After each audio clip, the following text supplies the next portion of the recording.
All right. Welcome, everyone, to the meeting of the Government Operations Committee. Today is Monday, February 21st, and I would like to call the meeting to order by asking for a motion for approval of the minutes from November 18th.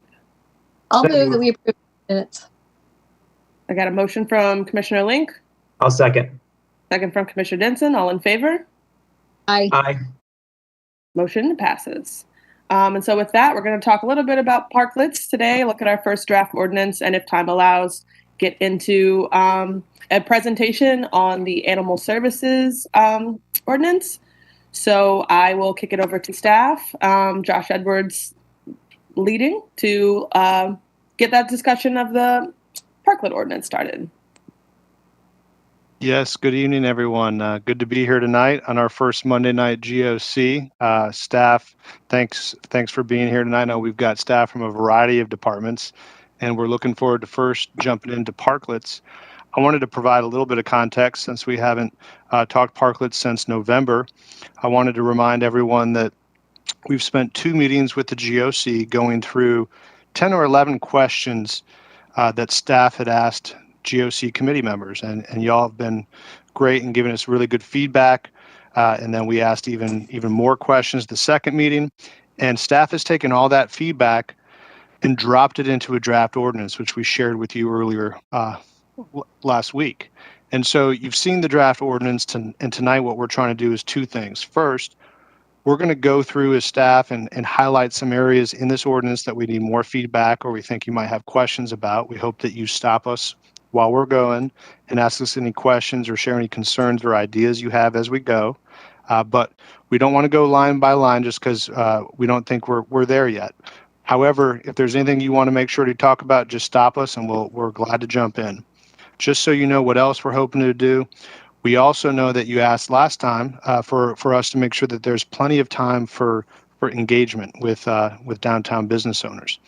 And so in theory, what we might be able to do tonight is hear from y'all and what you think some questions might be for a survey. And then we'll work your feedback we get tonight into the draft ordinance, and we'll share that draft ordinance and a survey and go out and do engagement for a little while. So we'll probably be doing engagement still when we meet again in March. So we won't be talking about this topic in March, but we'll then be bringing to the next meeting the engagement feedback we've received and the draft ordinance. So that's a little bit about what we're trying to do tonight. But with that, if y'all are ready, we're going to jump right in, and I'm going to share the draft ordinance and hand it off to Gavin as we talk through some of the highlighted areas. Just a sec while I share my screen.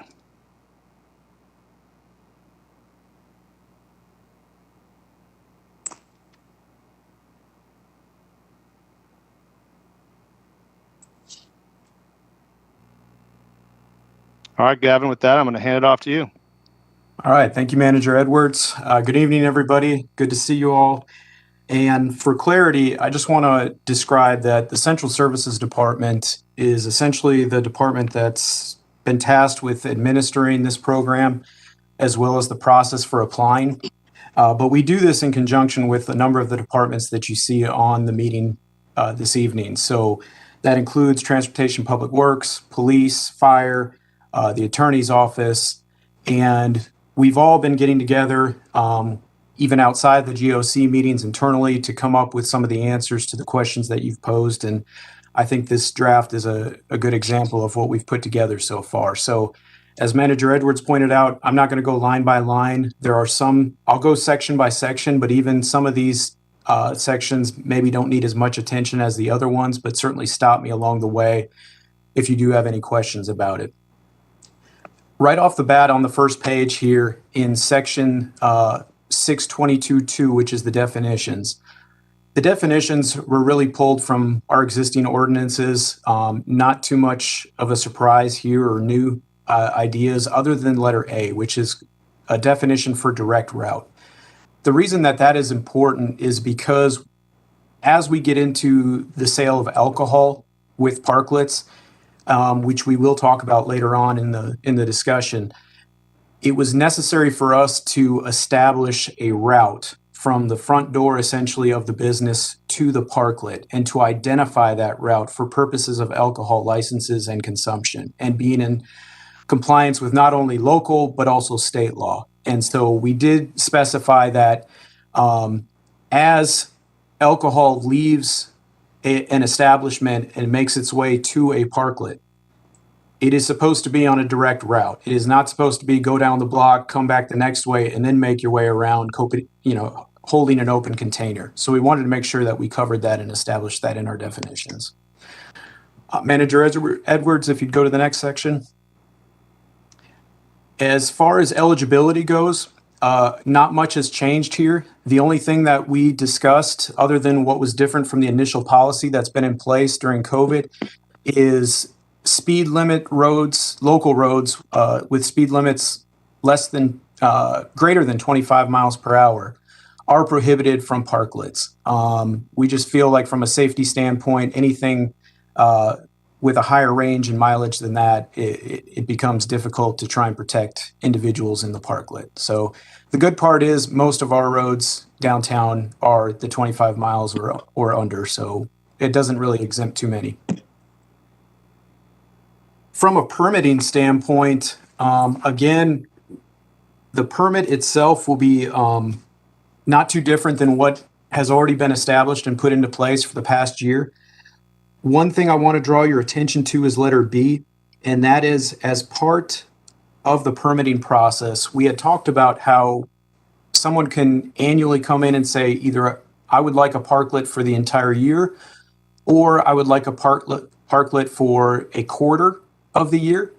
And we're still giving those options. But one thing we discovered is that if physical changes are made to the public property, if someone has to change the sidewalk in front of their establishment to accommodate a parklet, that is something that we need to be able to go back and remedy should that parklet go away in the future. And so we are saying that if you're going to make that big of a commitment, we would like it to be for at least a year-long period. If you don't change the public right-of-way or make any physical changes to the public property, then you can certainly ask for a quarterly permit yet.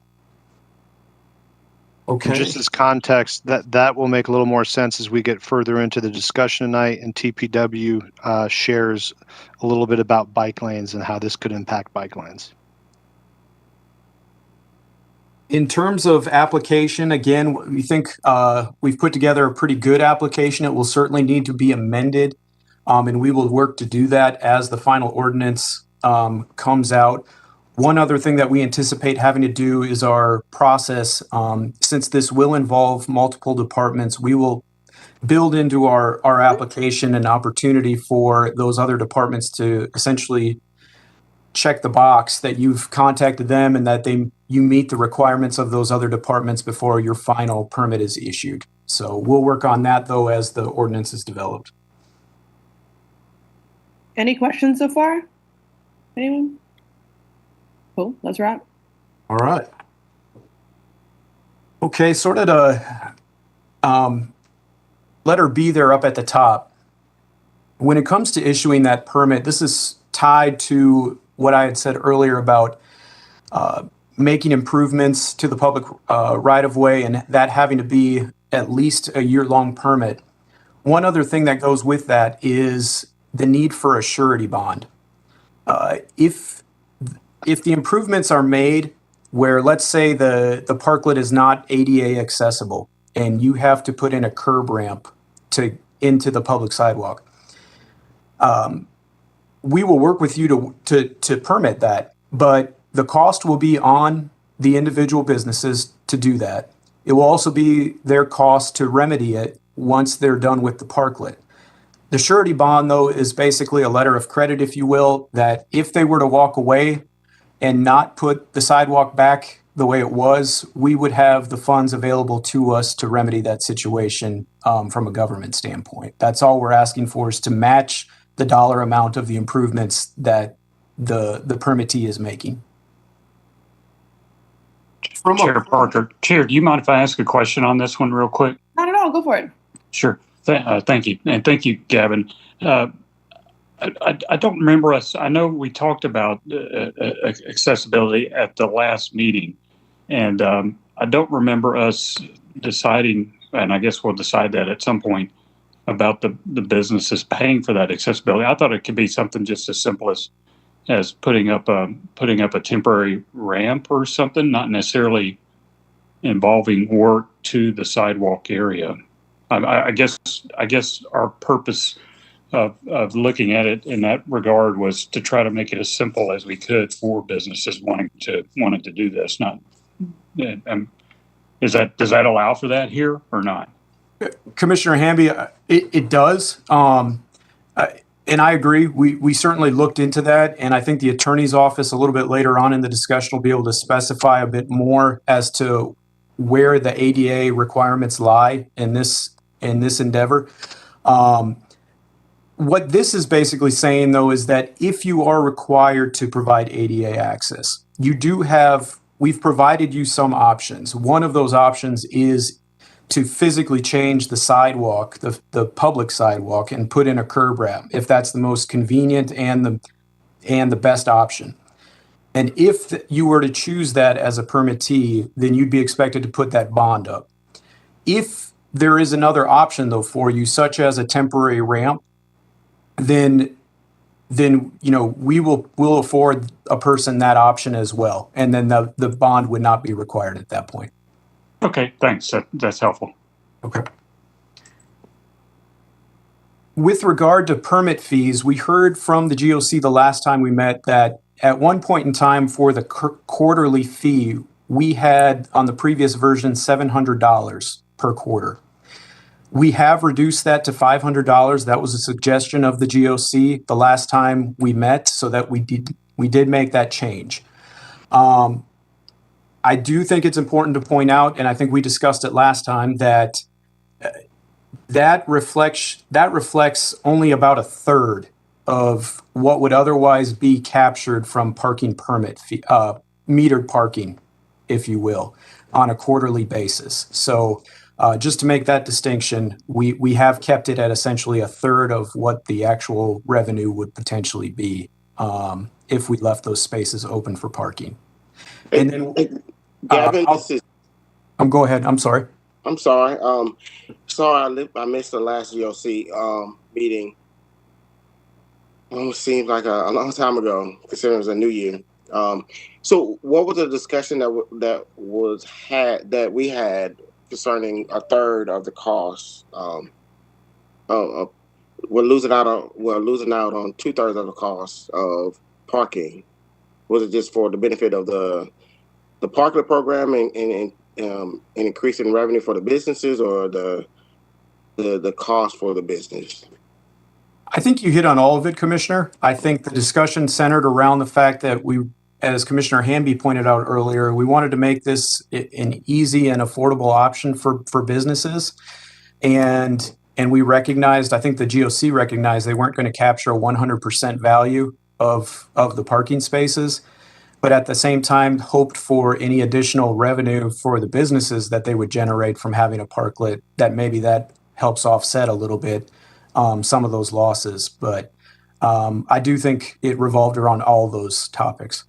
Okay, thank you. Mm-hmm. And if I could add something to that, Chair, and I think this fee is probably appropriate, just considering that if you were to get a construction fee for downtown for a parking space, it would be $10 a day, which would amount to $3,600 a year. So you divide that by 4, it's $900 a quarter. And here we're offering 2 spaces for $500. So there is a savings from that standpoint. And one thing we tried to do as well was make this quarterly, so you wouldn't have to pay an annual fee. You can decide if you only want certain quarters, and that way, you're really only paying for this when you know you're going to use it. Can I ask a question also, please? I didn't hear who that was, but yeah, go for it. It's Tim. Oh yeah, go for it. Yeah. So, and just for clarification on that calculation of this being a third, that's a third of the absolute maximum possible parking revenues, correct? Not the actual average of what a parking space actually brings in, but as if that parking space was actually utilized every hour it could be. That's correct, Commissioner. Okay, so yes, I mean, I think also if we looked at what the average parking space actually brought in, it would not be that high of an amount anyways. And also to think that, yeah, there's going to be potential by doing this, we could be increasing the revenue of the restaurant, which could be increasing, taxes and other ways that that the county can be recouping too. So yeah, and to Tim's point, real quick, and I'll hush, is that and that's true. It does look like it's on the average, but for certain spaces, the average it would be higher. I guess it just depends on where the parking spot is. Like Clayton Street, of course, generates per space more dollars than elsewhere, and so, such as that. So I don't know how cheap. I mean, we can certainly look at. It'd take a long time, but it wouldn't take a long time. But I know Downtown Development Authority has numbers associated with each spot. So, anyway, just for what it's worth. All right, and feel free to jump in at any point if you have questions. You don't have to wait for me to call on you or anything. But unless anyone has other questions or thoughts on permit fees, I guess we can keep it moving. Thank you, Commissioner. I think the only other thing I would point out is the obvious blue highlight in this draft that you were sent. Once we get further into discussion about how bike lanes impact the design, one thing to keep in mind is how we will adjust, or if we adjust our fees to account for any lost parking spaces that are having to be lost, not because of a parklet, but because of a redesign around the parklet, essentially having to stripe them off because of some of the engineering involved with it. So that's what that blue highlight means, and we'll have to discuss that later on. Does anyone have any initial thoughts while we're here, or do you want to come back to that since it's kind of a stickier topic? Okay. All right, parklet design. As far as parklet design goes, we've kind of kept it the way it was, with at least 2 parking spaces minimum for a parklet. You do have the option, if you have the spaces in front of your business as well as neighboring support, for a restaurant to go up to 4 spaces, a maximum thereof. So we did the math, and after looking at the blocks and the availability, we think that would be an appropriate number to go from 2 to 4 at a maximum.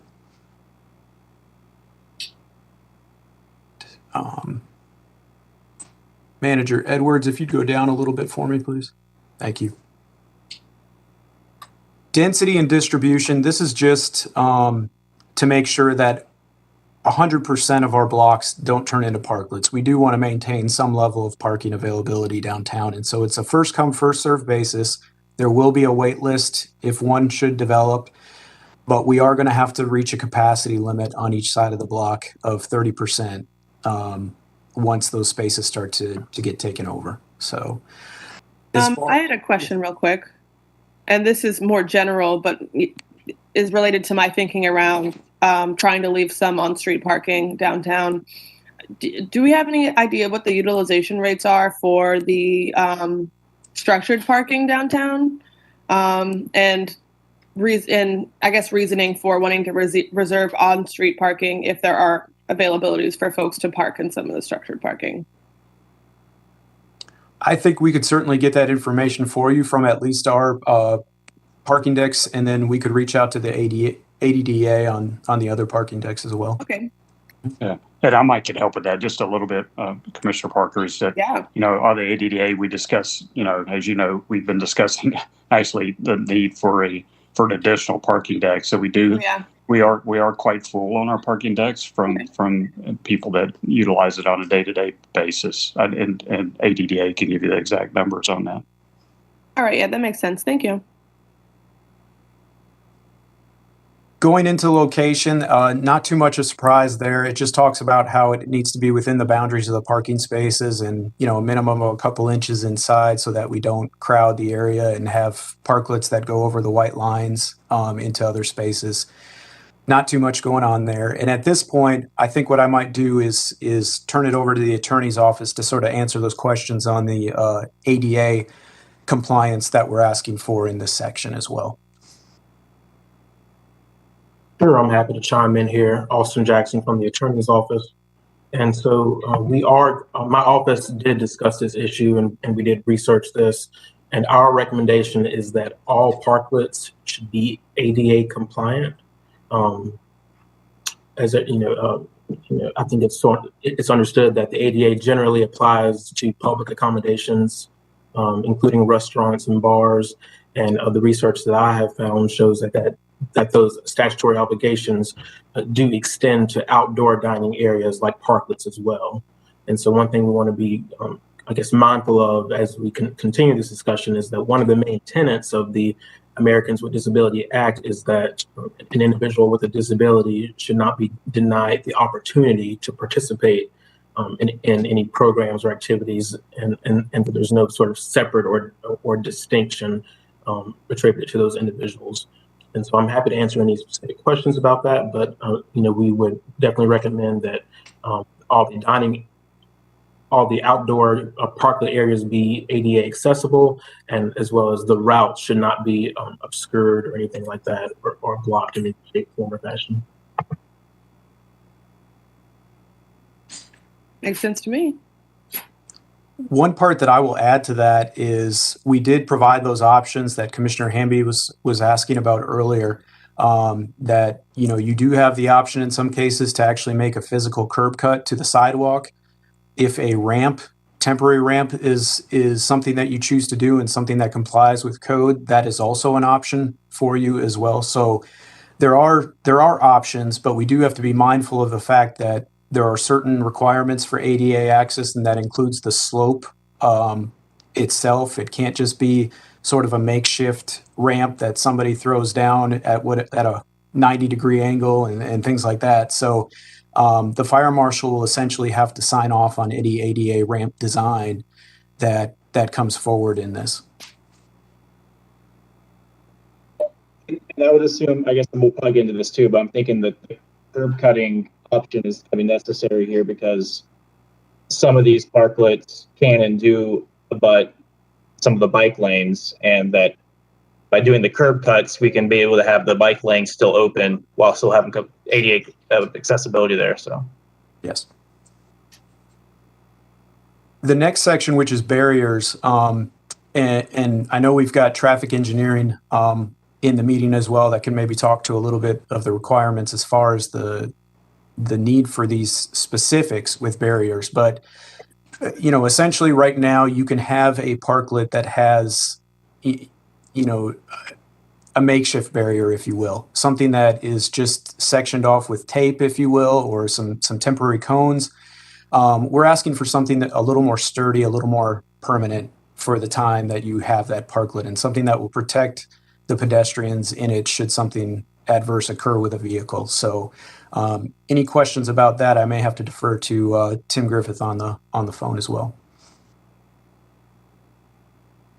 Yeah, and Tim, if you don't mind, if you would just share some of the research you've done and why y'all are recommending what you are in terms of strength, I think that might be helpful for the GOC. Yes, sir, Manager Edwards. I'd be happy to do so. We've done extensive research on the parklets, and everyone, just about without exception, referenced San Francisco, California's study and what they've done, their standards. And everyone refers back to those. So we researched that, and that's what we're proposing here is the City of San Francisco standards.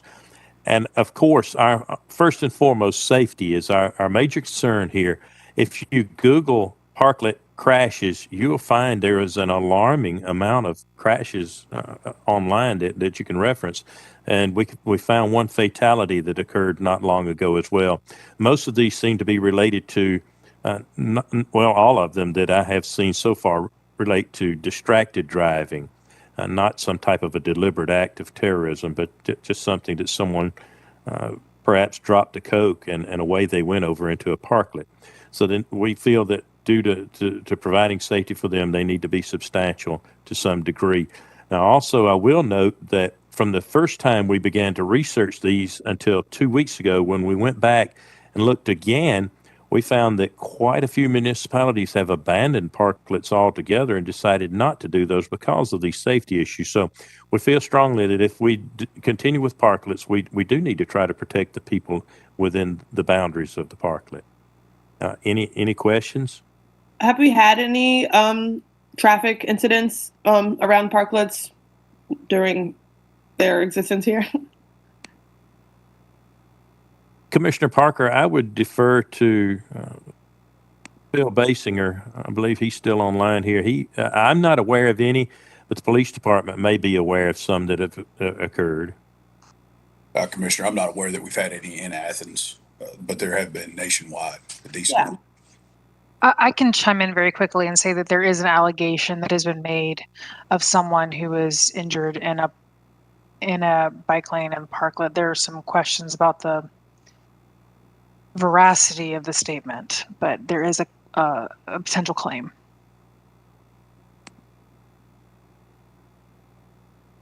Thanks for that. Anyone else have any questions at this point?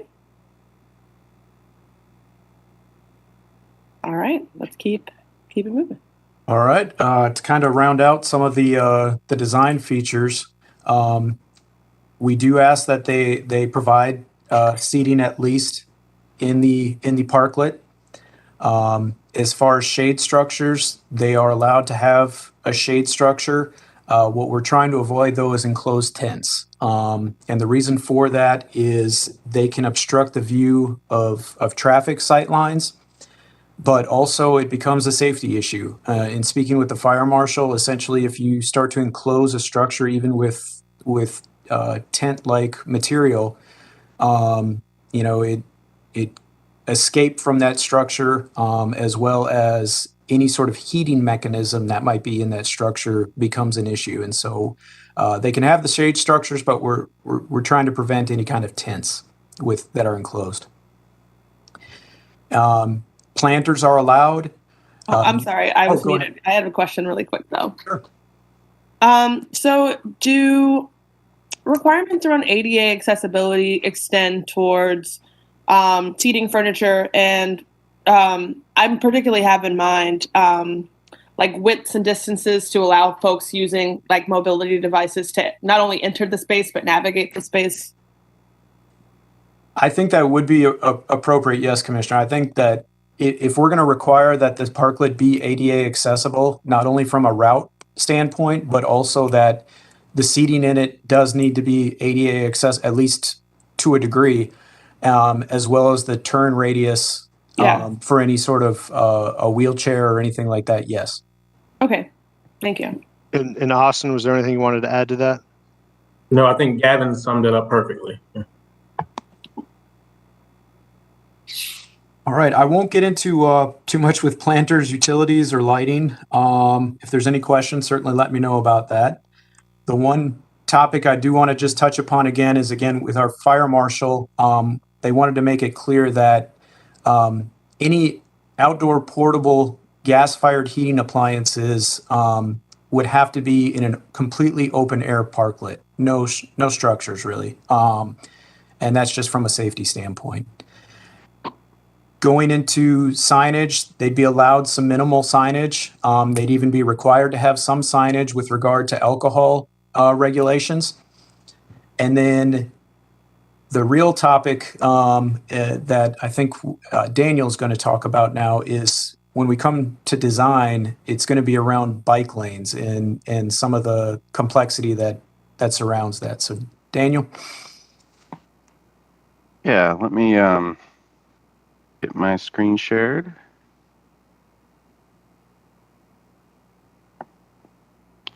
All right, so we looked at a few different options. We talked back and forth and we compared some pros and cons for each of these options. Ultimately, our preferred route would be that the bike lane stays intact. So basically what you're seeing here is this is right in front of the National, and I just use that as an example because it is an existing parklet where we have bike lanes, and there have been concerns about blocking, whether it's blocking the bike lane or potential conflict points between pedestrians and cyclists. There have been fatalities from bike and pedestrian crashes. And so,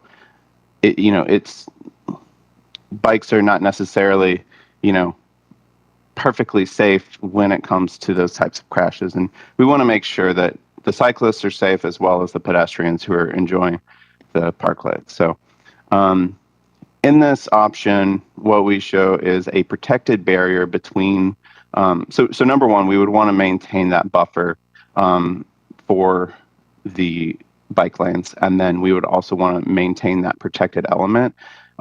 In these normal, in the normal situation, the cars are actually the protection. So this would be a vertical barrier of some sort. It could actually be built into the parklet, and it would limit the crossing of pedestrians into one location, and then we could sign that with MUTCD compliant signage, basically mark it as a crosswalk with thermoplast or paint, depending on how permanent we want this to be, and then essentially tell the cyclists yield for or watch for pedestrians. I think in this situation we discussed the bikes having the right of way. In normal circumstances, you would have pedestrians having the right of way, but since this is kind of kind of a weirder situation, that's what we did discuss. And but Dana, real quick, just wanted to kind of clarify the discussion there. So, and maybe the police department wants to share, but I think the discussion there was based on lines of sight as well. So if someone's walking out of the parklet, they have a better opportunity of seeing someone who's riding a bike down the bike lane than the biker who might not be able to see, depending on how the parklet's designed. I think that's how I remember the conversation. But did the police department want to add anything to that? Yes, sir. That was the conversation. As it looks here without a vehicle or anything, it doesn't look too bad. But if you have a vehicle parked in that parallel spot or a delivery truck or anything like that, it's going to obstruct the bicyclist from being able to see any pedestrians. And I felt very strongly that by making the pedestrians yield to the bikes, they would have a chance. They would be able to stop and look and see if there was a bicyclist there, rather than just popping out in front of the bicyclist not ever having a chance. So kind of put that burden a little bit on the people that are crossing the bike lane to be a little bit more careful. Notify everybody that it's there, but make the pedestrians yield because they can see the bikes before the bikes can see them. Exactly. So some of the pros that we like about this design is that if they decide to stop doing the parklet, it's easy to transition back to parking spaces. We haven't permanently changed the roadway and the design of the roadway. It stays protected in its original configuration, and the bikes don't have to weave back and forth in and out of traffic. That was there's already a fair amount of that at the intersections, as you can see just across the street here, where in order to make room for the turn lane, the bikes have to kind of get over to go straight. So to limit the amount of going in and out, switching directions.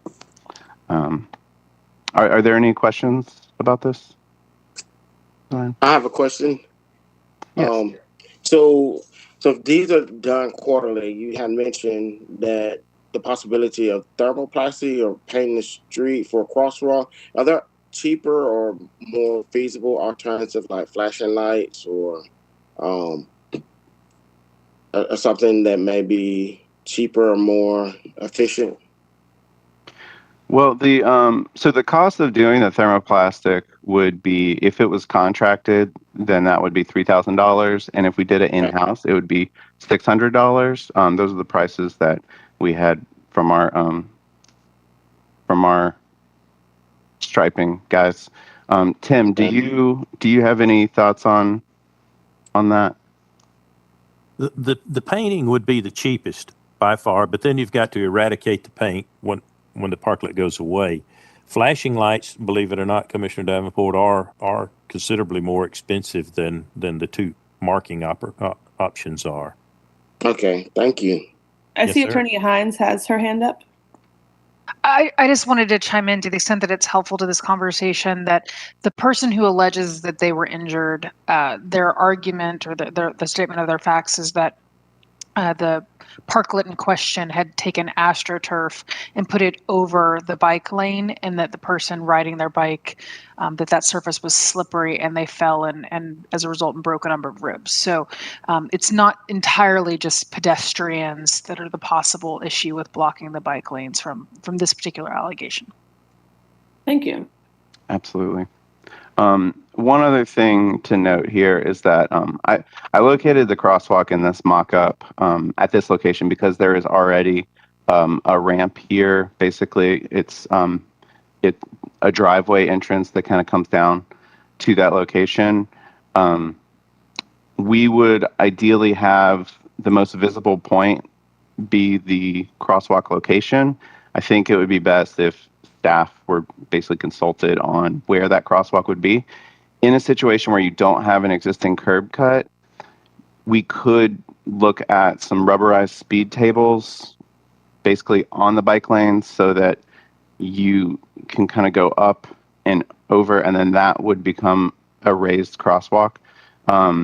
That's something that we are looking for some costs on. We haven't really had much luck. Most rubberized speed tables are the full width of a driving lane, but this is kind of a unique situation. Or, as we talked about earlier, you could install a permanent ramp into, or not permanent, sorry.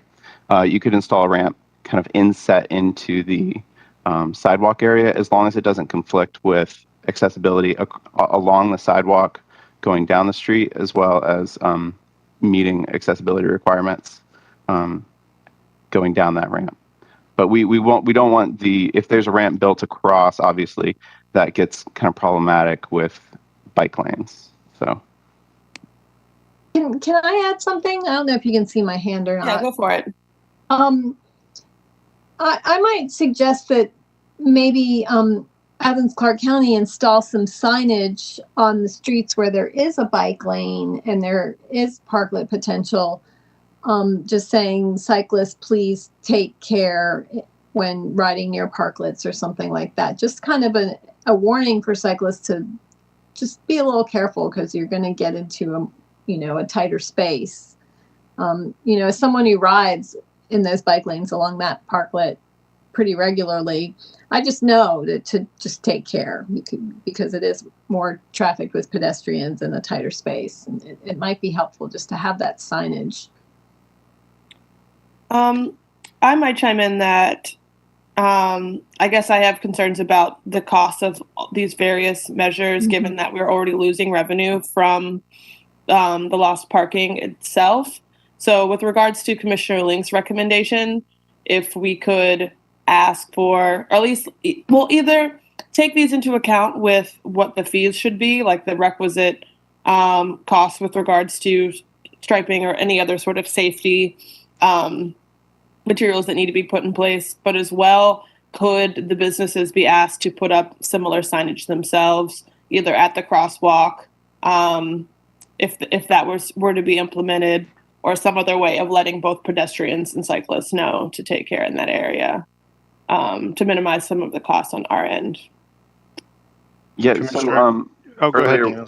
Oh, sorry. Yeah. I was just going to say that earlier when we discussed the signage, it would be signage for both the pedestrians and the cyclists in the bike lane. So leading up to the crosswalk, there would be a sign saying, watch for crossing pedestrians, and then something for the pedestrians saying yield to cyclists. We need to check through to find the MUTCD approved sign that would be suitable for, but that was the intention with that. Okay. And Commissioner, we can bring back those costs too of what that would cost ACC Gov to make those signs, and then share all that with y'all at the next meeting. Sounds good.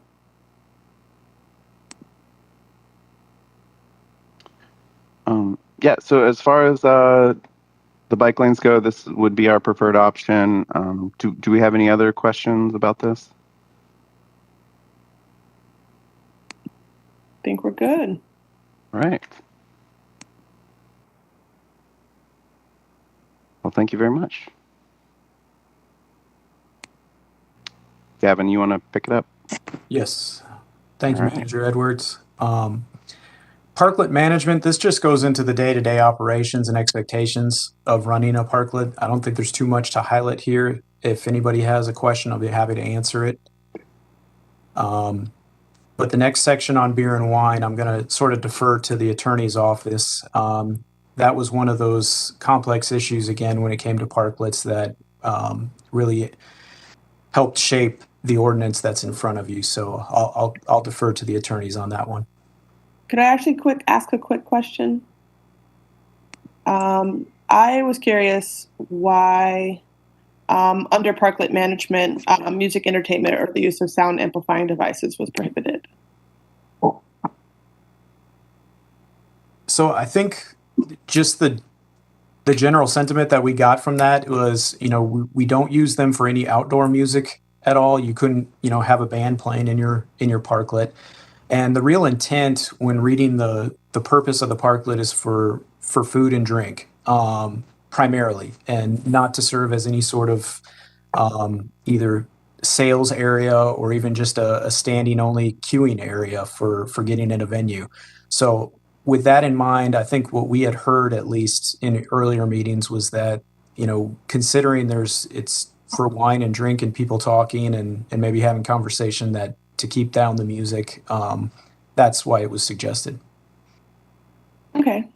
I was just remembering, I don't know if it's while the office has been in that space, like with the parking deck downtown, but I know they'll sometimes have music on their patio, which just let me ask that question, but makes sense. We'll see. I'd be interested to hear what business owners downtown, if they have any feedback on that, but otherwise I'm cool. Yeah, that's a good question, Commissioner Parker, because I mean, I could see somebody having a small gathering.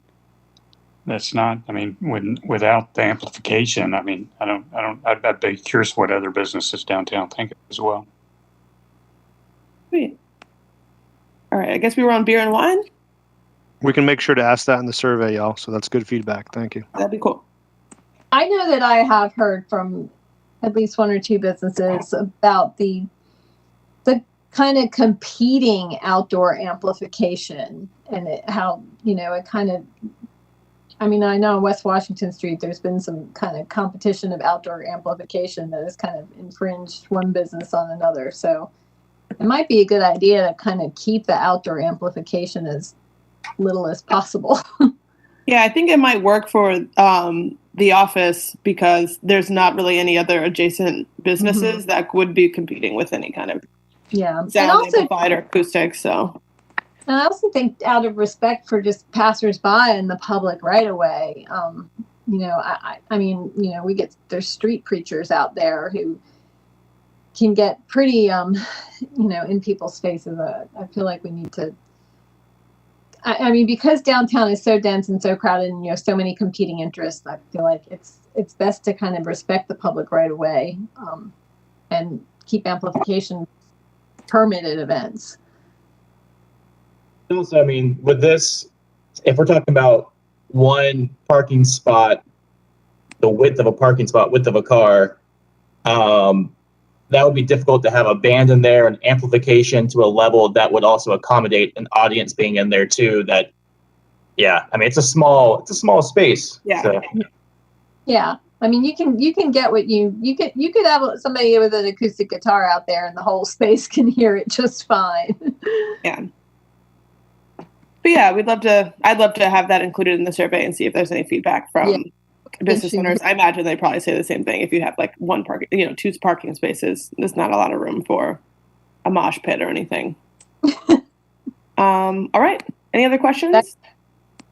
I will say I think Melissa's comment about like an acoustic guitar, I do wonder if maybe it could just be changed where it doesn't say music, but like maybe just say amplification, which I definitely understand the amplification level, but I don't know. Like, is it?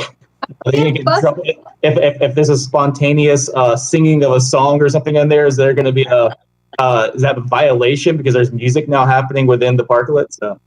Yeah. I think amplification is the key, whether it's music or speechifying or whatever. But we have street buskers and we encourage that. But when it becomes amplified, that's when it can. I don't know, kind of infringe on the peaceable use of an entire block.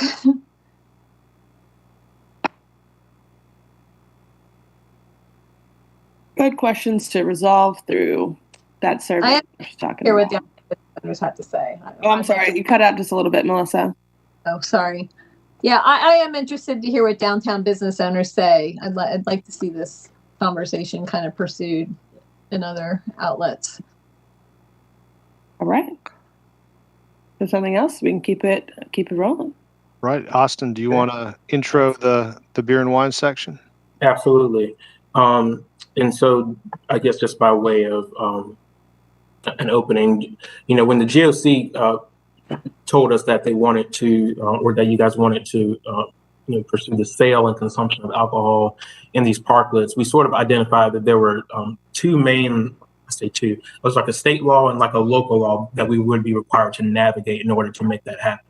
And so the reason that we've structured this section of the ordinance the way we have is based on navigating those two different laws, and I'm happy to explain more about the laws in a minute. But essentially, the solution we'd be proposing would be requiring patrons of parklets to purchase alcohol physically inside the establishment, so actually inside the restaurant or the bar, and the patron themselves would be responsible for physically transporting that alcohol from the establishment to the establishment's parklet.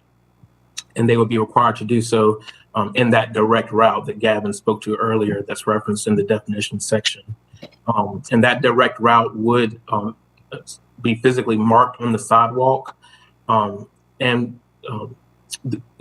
In thinking about how we came up with this creative solution, there's one law that's a state law, and that's the Department of Revenue regulation that basically says that restaurants and bars cannot serve or sell alcohol in areas that are not leased or owned and under the exclusive control of the establishment. And so, obviously sidewalks, parklets, and, in public right-of-ways, those areas are not leased or owned by the establishment, although they do arguably exclusively control them.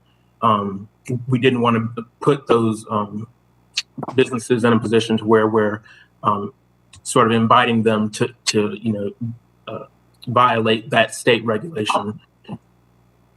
And so that's the state law. On the other hand, we have a local ordinance, our open container ordinance, that prohibits people from possessing any sort of open container in a public street, a public right of way, or sidewalk, or anything like that. And so one of the reasons that we've crafted the ordinance like this is because the option that the GOC indicated that they wanted to go with was essentially suspending the open container ordinance, sort of carving out a limited exception that applies only to those patrons that are actively transporting alcohol from the establishment to the establishment's parklet.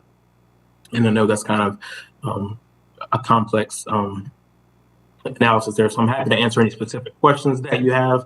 But essentially, this is the most or the avenue that my office has identified as the best way to permit the sale and consumption of alcohol in these parklets. Melissa, you have your hand up? I have a question. So currently, some of the businesses that are, operating parklets are violating that state law. Is that what we're getting at? Because I know that I've definitely ordered a glass of wine in a parklet and it was brought to me at one point or another. Sure. No, that's a very good question, Commissioner Link. And what I'll say is the emergency ordinance that is currently in effect does suspend parts of the open container ordinance that would prevent that. I think when the parklet program initially went into effect, it was sort of done in response to the COVID-19 pandemic and as a way to sort of give businesses a break. But as we continue to think about making the parklets more of a permanent thing, this is why we've identified this solution. And I would also say that I did write a very detailed memo about this last fall. I'm happy to resend that out to the GOC if you think that would be helpful. Sure. So this might be something to appeal to state legislators to clarify the language of that state law to enable local municipalities to get around that state law in some way if we were to operate parklets. I think what I could say is that would be ideal if we could get some sort of action from the state, because unfortunately there's nothing we can do to change the state law and the regulations related to alcohol sales. Okay. So maybe in the community survey, it might be important to make these businesses aware that this is not a local, this is not Athens-Clarke County making them people not able to order their beverages inside the parklet, but it's a state law. If we could make that clear on that survey so these folks know ahead of time, this is why we're designing this way. Commissioner Link, one question for that is, would you want that as part of the survey, or, as they come in for a permit, for example, we would make a point to educate them as part of the application process that when you begin your parklet, you have to keep in mind these regulations. Is that what you're maybe wanting us to do? Certainly then, but I feel like somehow in this survey process, as businesses know that we're considering enacting this local ordinance to make parklets permanent, they should know that this is a barrier we face as a local community. And, this is when we set this ordinance up. It's not this part of it is not because we're setting it up. It's because the state has set it up, and the state preempts any local laws. It might kind of pre-educate some businesses, hopefully, to reach out to legislators as well, because they certainly don't listen to this local government. So maybe if they listen to some of our business owners, we might get some action on it. Yeah, I think that idea of having some sort of education, like informational component with regards to where these laws are coming from and at what levels as part of the application process makes a lot of sense.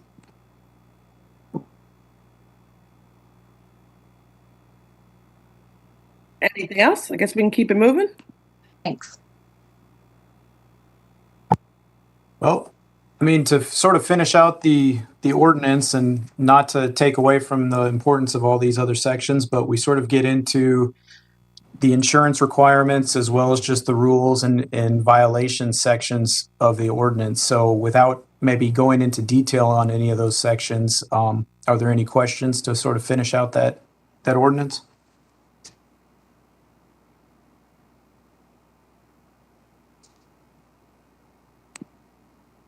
I think it looks good, and appreciate staff taking in all the input and creating a good ordinance here. Melissa, did you have your hand up? Okay. Angel, I saw your hand up.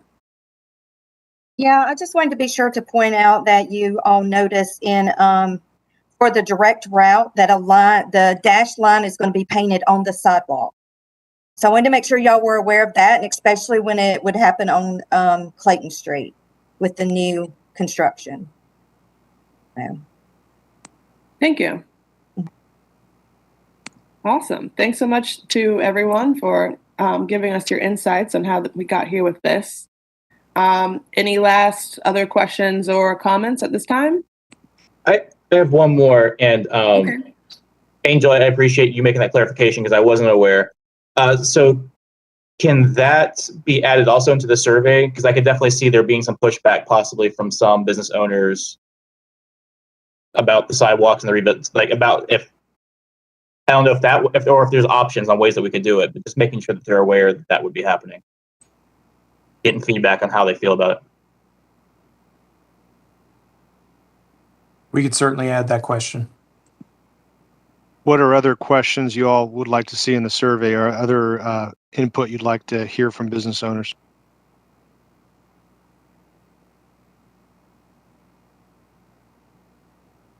I guess one thing is that my question about on-street parking. If I imagine they would similarly share that concern about losing so much parking that people are then dissuaded from frequenting the business, but sort of seeing how to what degree that's backed up by perspectives of folks impacted by this would be helpful.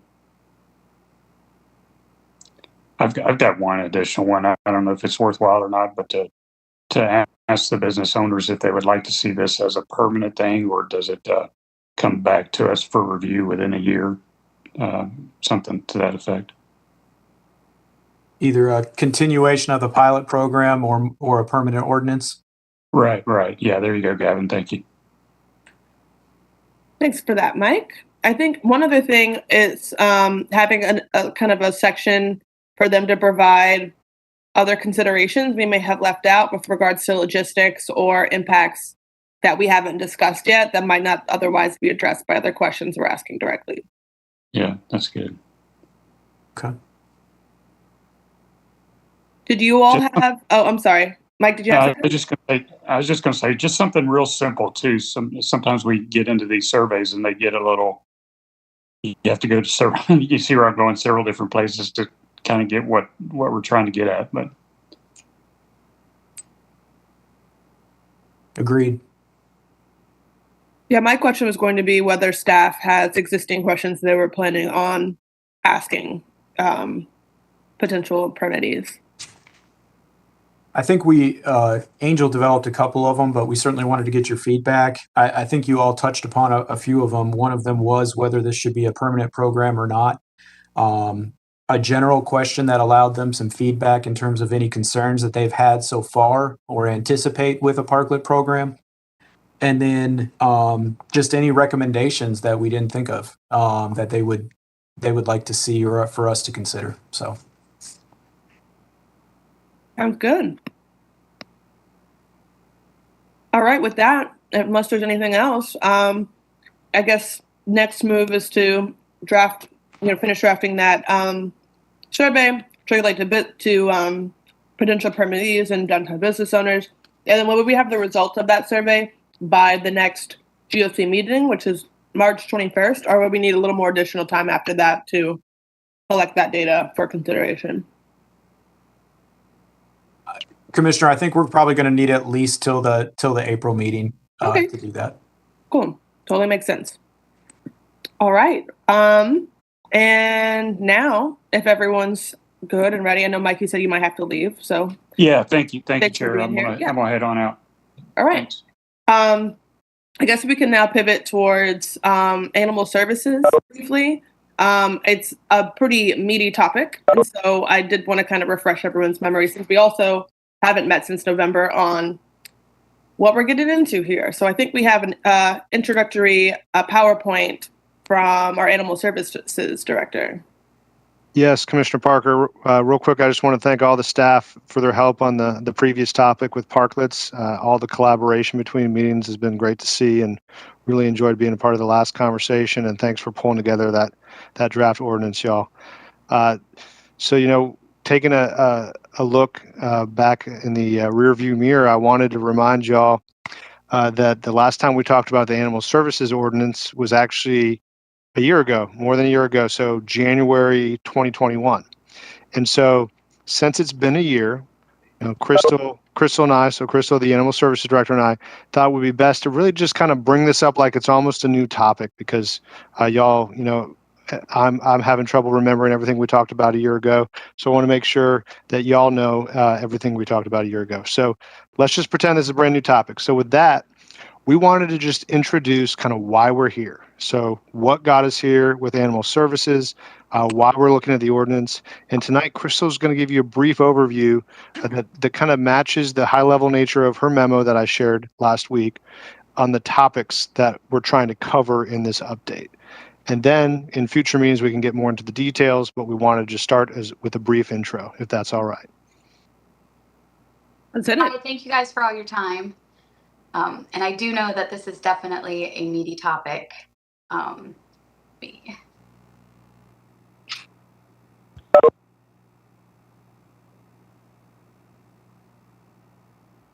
Okay, and can you see that okay? Yeah. Okay, so proposed ordinance changes. So like Josh said, we want to know why change the ordinance. So the current ordinances have been for the most part, were adopted more than a decade ago. And obviously, changes in ACC and animal welfare best practices have been updated. So obviously, ordinances need to be updated to fall in line with those. Part of the strategic planning committee found that the current ordinances needed to be, or seemed to be, a weakness for animal services. And they also recommended changes. We've learned through practice enforcement and experience that some processes in clarifying changes would be helpful. Changes in making animal services its own department required some of these changes to be made, titles, the department being on its own, for example. And then some of these proposals are going to make laws easier for us, for residents to understand and to update the code to conform to state law changes and to just in general protect our area's most vulnerable humane and animal populations. Yeah, so just as an example to jump in here, animal services previously was a division within central services. And so mayor and commission created a new department. So y'all created animal services, and part of that was then going and doing a strategic plan. And so this really was identified by that group of external stakeholders who helped with the strategic plan as something that needed to be done. So how did we come up with developing the proposed draft that you guys see today? So over the last year, myself, the Animal Services Leadership Team, which here it comprises of Nicolette, which is our kennel supervisor, our field supervisor, Michelle, our adoption coordinator, and then also just the staff here in general, got a look of our recommendations. Sherry Hines, stakeholders, including Lisa Mylott from Athens Pets, Kelly Bettinger from Cat Zip Alliance Campus Cats, Jed Kaler over at the Area Humane Society, and then also some students over at UGA Law Practicum and Animal Welfare Skills. And we've actually had, I think, 2 sets of students look at them just because of the length of time. So we've had a lot of law eyes on it. And then we met weekly to discuss the existing ordinances, to review best practices, look at suggestions, and look at these proposed revisions that you guys have. So we've definitely done a lot of research. And one thing that's different than what would typically come forward to the GOC is that typically we don't have draft recommendations already bringing forward to you as the GOC. But the same external stakeholders that helped with the strategic plan have also helped with these recommendations. So, it's a 33-page document. I know y'all have seen it. And so there's a lot of changes in there. So we're really thankful for the stakeholders' help. And so that's why you're getting a big list of recommendations, because they've dedicated time to do this. And so it's just a little different. And we'll have to think about how we move forward with the GOC so you all are able to digest all the different recommendations.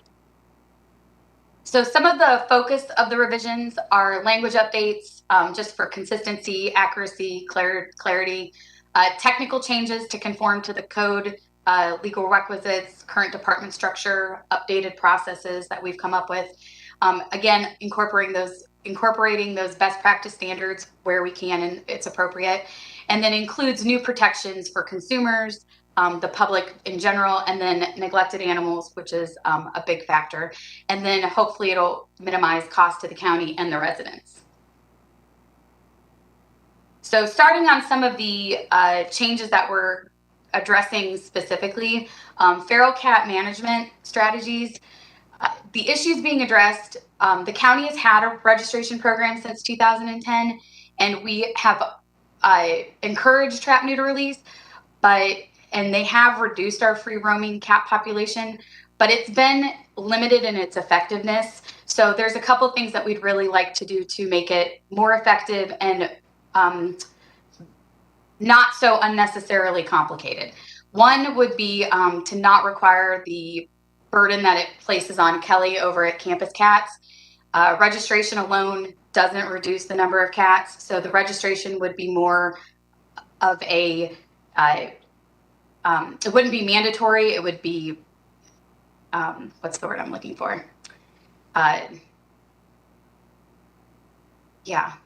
Voluntary? Yeah, thank you. I just could not think of that word. It would be voluntary, and then hopefully it wouldn't just key into colony and feral cats. It would key into free roaming cats as well. So you wouldn't necessarily have to have a colony in order to TNR a cat, but that would help the population and not have more babies. New protections for consumers and for the health of dogs and cats.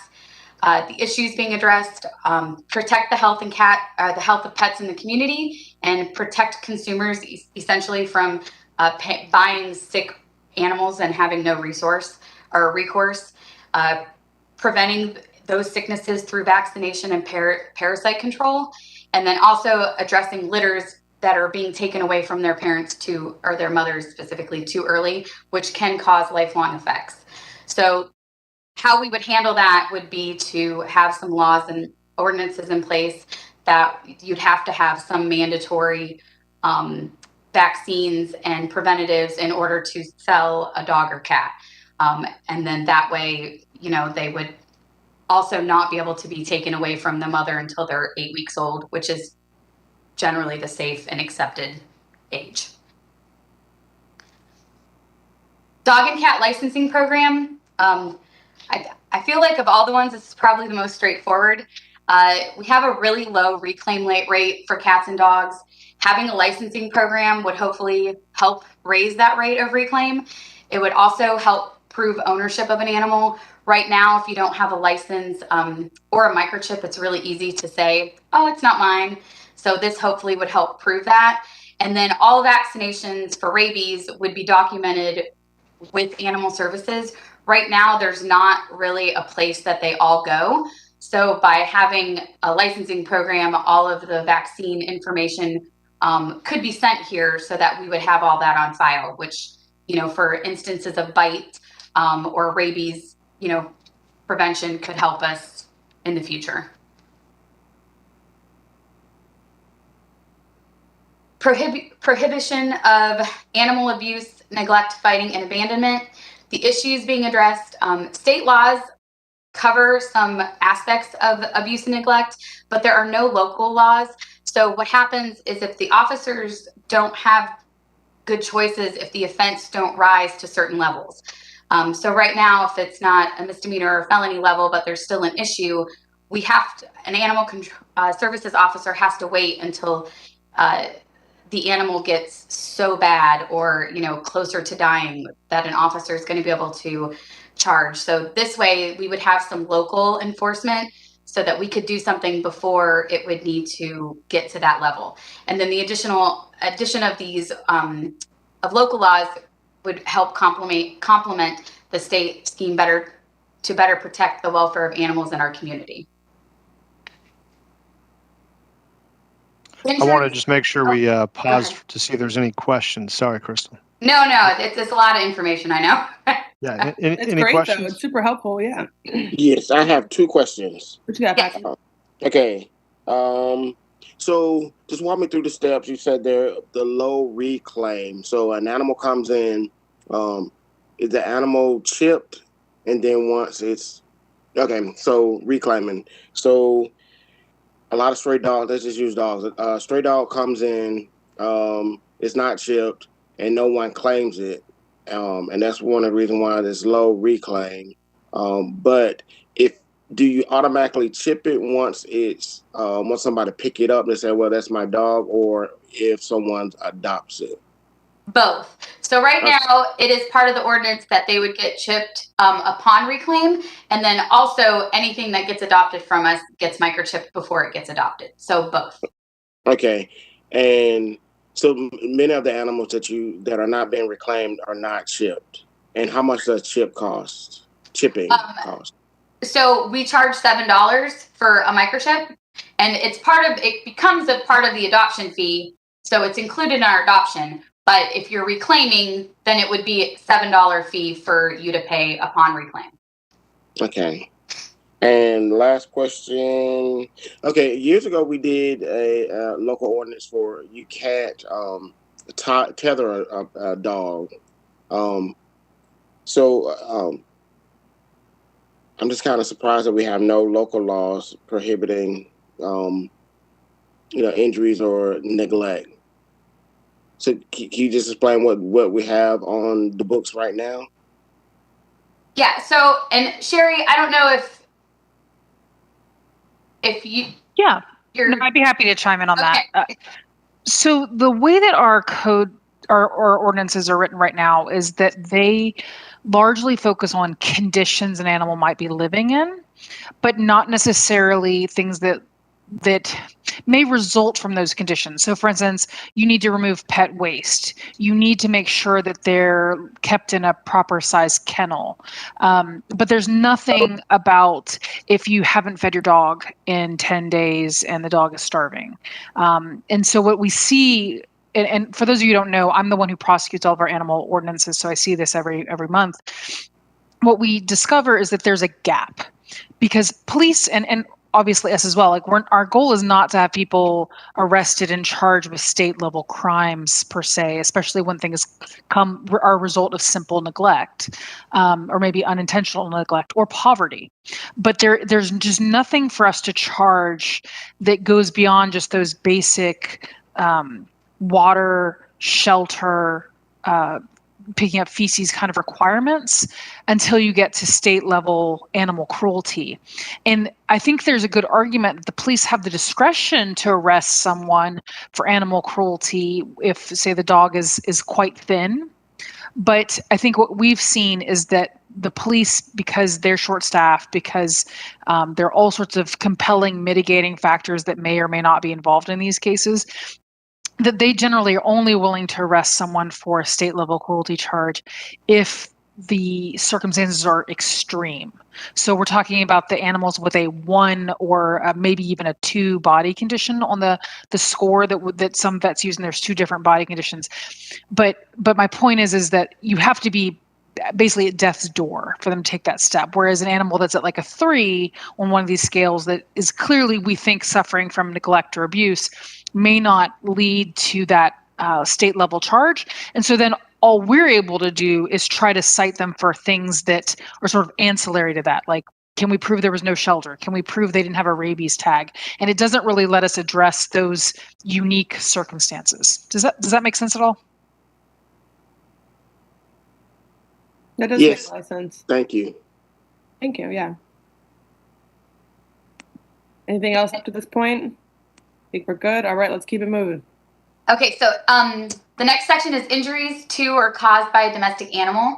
So right now, the issues being addressed is there's no law covering the serious injury or death of a pet. Right now, we can classify a dog, but there's no really citation that we give somebody if a pet is killed or a person is injured by a dog. So this part of the ordinance would help us be able to cite for that. Obviously, a civil suit could always be filed, but sometimes that's not always a realistic option.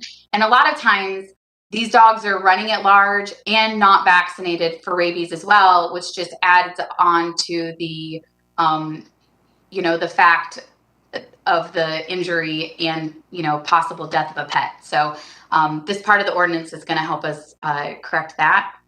And then the last section is limitations on ownership.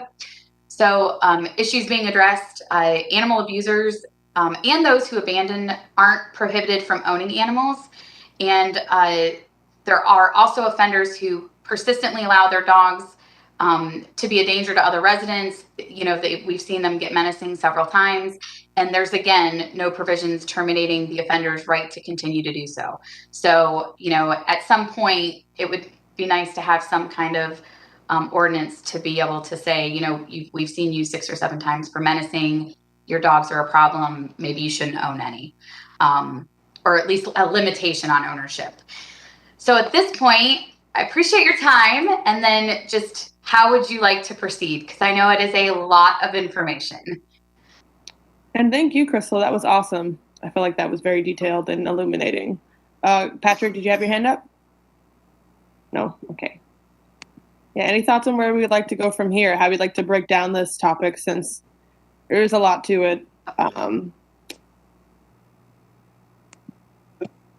have some statement, I guess. First of all, thank you, Crystal. Thanks to you and your staff, because I've heard great things about the direction that the animal shelter and this department is going. So I really appreciate all your hard work. Well, thank you. Yeah, in fact, the little twins across the street from me had their birthday party at the shelter this weekend, and they had a fabulous time. I know there's a lot here. I feel like we should certainly go for the preliminary safety and health issues with the rabies vaccination requirements. And maybe maybe the licensure thing. That way you can kind of get some data and at least keep track of, and certainly the ordinances where you have pets that are completely neglected. I think those are some of the things that we need to address off the bat. Issues that are clear issues of public health, safety, and cruelty. All right, Patrick? Yeah, my main focus is the neglect of these pets. It's more understanding of what we can do locally to prevent neglect, and also prohibition of ownership because of continued neglect. Are there potential classes that these individuals could take, like training on how to properly take care of an animal? Because it seems like if someone is continuing to get an animal that they're neglecting, there's some sort, I don't know, maybe something is driving them towards getting that pet, or maybe they're just deviant, but maybe there's a course or class. Maybe people have like really good intentions or just don't understand the proper upkeep of an animal. But my two main things are local laws for animal abuse and prohibition of ownership. Crystal, did you have a response? I was going to say, I know Sherry had her hand up, but yes. So part of our citations right now is when you go to court, you're offered a animal welfare class that the PAWS students put on, and it goes over everything from how you should, take care of an animal to its proper confinement to veterinary services. So it covers a lot of things. And it also goes over the ordinances, in pretty good detail about, the running at large and the leashing and vaccinations and all of that information. And that is definitely a part of, I know, Sherry's focus on getting everybody educated and informed, and, just in information. Sherry, did you want to add some information? That was basically what I was going to say. I want to say a big kudos to Professor Lisa Milet and all of her students, because she and I worked together in developing that class, and then her students are the ones who teach it, except for, I think, the summer she and I usually tag team. But it is a one-time free class. It takes about 2 hours. It's offered virtually right now due to COVID. We hope to go back to being in person, I think, because we'll get a better experience for the participants. But I think, and I can't take credit for this, Professor Milet's theory has always been that you've got all sorts of reasons for why people neglect their animals, whether that's poverty, lack of education, or, as you said, like people who just are not good actors. And so our goal, both with Crystal's department and with us working with them in court, is always to try to provide every resource so that we can try to weed out those folks who are doing it because of lack of resources or just lack of knowledge. So that's a class. Athens Pets provides free spay-neuter for anybody who's willing to take it. We offer it at every time. And not only is it free, but it gets you a reduction off of your fine. And so we usually know if someone isn't willing to take that we'll give you $100 off if you do a free spay or neuter of your animal. And usually each animal is another $100 off. That tells us that you probably want to breed your animals. And that's a way for us to try to identify some of the folks who may be a little bit more problematic. So long story short is we're really trying to use these efforts to identify the folks who are able to rectify their behavior and who hopefully we won't see again versus those who are going to be repeats. Chen? Thanks. Yeah, definitely appreciate y'all's work on this. And for the question of where to go next, I understand why it happened. We had to get pushed off of this over a year ago, but I was definitely enjoying. I think really like deep into. We were doing a bit of a deep dive, kind of like what we just did, going through the ordinance from top to bottom. And I thought that was a really effective way for us to get into it. That we were all being informed as we went. Obviously, with two of the 5 members here being new, I think we just kind of need to start over there, but hopefully can get through the parts that we already went faster. But I mean, that's what I would recommend, just going back to that same process we were doing, because I felt like it was working really well. I still have my notes back from December 17th here. They don't make any sense to me anymore. But I think that would be the best way for us to go, though. Yeah, I was also thinking, I appreciate Commissioner Link and Davenport kind of identifying policy areas of interest, but I was thinking, yeah, going through the whole thing, perhaps by sectioning it, if there's like a cutoff point, that might make sense, to delineate chunks that we want to like take a look at. Or we can just, in our subsequent meetings, just see how far we get, what questions arise, and just kind of go that way, pick up where we left off in the next meeting. That might make sense to me. Well, how does that sound to you, Commissioner Link and Davenport? I'm not opposed to going through this line by line over the course of, a couple meetings. Because honestly, I feel like all of it is good and necessary. Yeah, for sure. Yeah. I mean, I'm wondering, is our goal to prioritize a few things and get them done quickly, or to address the whole ordinance and drag it out a few months? So I think that's kind of like the decision we need to make. I mean, maybe we could do both. Maybe we could address the top 3 and then continue to go through the rest of it as those specific lines of text get approved. So you're suggesting start out with the priority areas that you all have identified and then go through the ordinance as a whole? I mean, I kind of am, just because we're coming up on like puppy kitten season and rabies season. I mean, we had 2 rabies scares just within a couple blocks of my house just in the past year. I had a neighbor across the street bit and another neighbor 2 blocks away bit by wild animals, but we have pets everywhere. And actually a neighbor's cat was dragged off by a rabid fox and was never found. So I just feel like there are some immediate threats to the health of the community that we could address sooner rather than later, while still considering the whole ordinance. But take the real priorities and get some language out there and approved and on the books while we're addressing the rest of it. That makes some sense. Tim, did you put your hand back up or no? No, I was just taking it down. Yep. All right. So, I mean, I think what Commissioner Link said does make sense. And so my question to staff, did the priority areas sort of broken out by Commissioner Link and Davenport made sense for where we'd like to start in the next conversation? Yes, I just wanted to make sure that I had licensing, and then the consumer, what would fall under the consumer portion, and then also what was the third area? Neglect, I think. Neglect. Okay. Was that right, Commissioner Link? Sorry. What I missed what you said. What did you say? Well, I know Commissioner Davenport mentioned neglect. I thought maybe that was your third one too. Yeah, I had neglect too. But definitely addressing the rabies. The more pets we can get inoculated, the sooner the better. The one reason I push for more just going through this whole thing and is because just like reading this, I really feel like everything's a bit connected. I mean, one of the longest like new entries in this ordinance is like quarantine of biting animals, which that we're gonna have to go through if we're gonna go through rabies. I feel like that we're just gonna have to do almost all of this because it's all reliant upon each other, right? I mean, that's how an ordinance kind of works. It's I don't feel like it's siloed into those areas as much, but I mean, that's just my opinion. I don't know.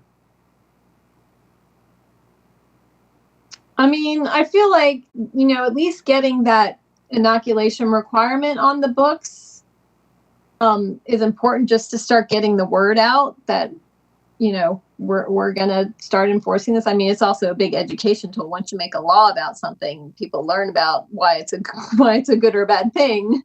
And that could also help publicize the fact that we're considering greater measures like quarantine requirements. Well, what I'm thinking is, because we're running up against time, is also Commissioner Hamby is not in this conversation. And so in between now and our next meetings, perhaps solidifying a direction with that, because either way we have sort of the starting draft for us to consider. It would just ultimately depend on what materials we would need presented to us at the next meeting. So if it's okay, we can keep that conversation going via email. We'll probably just ask Commissioner Hamby what he would like to do and see where he falls on that. And yeah, any final, well, first, thanks again, Crystal. That was really great presentation. And Sherry, everyone else on this call for a good meeting. And do you all need anything else from us at this time?